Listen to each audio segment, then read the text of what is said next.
Haya ni mabaki ya kiwanda cha nyama Rutiana, kiwanda ambacho awali kilifanya kazi zilizonufaisha wananchi wa wilaya ya Simanjiro na nje ya wilaya hii.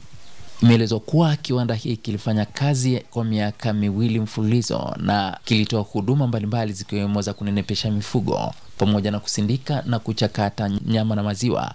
Na sasa huduma hizi zimesimama, ambapo sasa wananchi wanaiomba serikali kuingilia kati kurejesha huduma hii.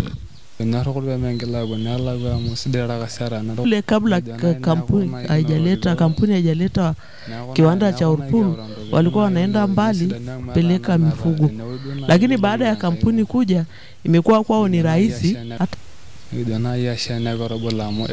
Sasa kuna mifugo mingi, kuna ng'ombe ambao tunataka takriban 480, kuna mbuzi takriban 425, tuna kondoo 200, na tulikuwa tunachinja ng'ombe kwa siku wanachinja ng'ombe 100 na wanasafirisha. Baada ya kukaa huko ndani kwa muda wa siku 7 au siku 14, wanasafirisha kupeleka kwenye masoko.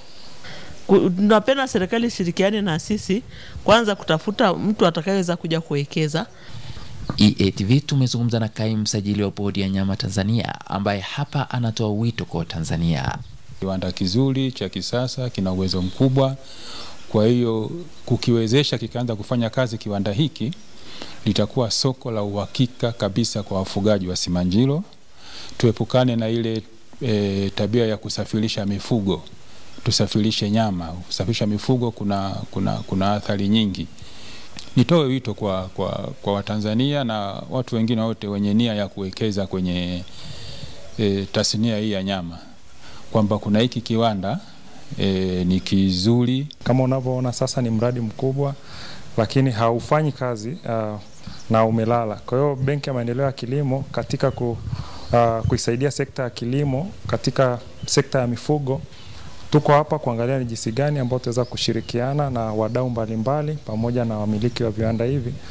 Akizungumzia sakata la kufa kiwanda hiki, mmoja wa watumishi hao hapa anasema kwa migogoro ya kati ya wakurugenzi wenyeji na wakurugenzi ambao ni Waholanzi walikuwa wanaendesha kiwanda hichi, kupelekea kiwanda hichi kuvurugika na kushindwa kuendelea na shughuli zake. Rutiana inaonekana iligharimu zaidi ya bilioni 2 katika uanzishwaji wake, na ndani yake kulikuwa na kiwanda cha nyama, ndio eneo ambalo tupo hapa. Nikiripotia EATV kutoka wilayani Simanjiro mkoani Manyara, mimi ni Mohamed Chumvi, askari wa mwamvuli wa EATV.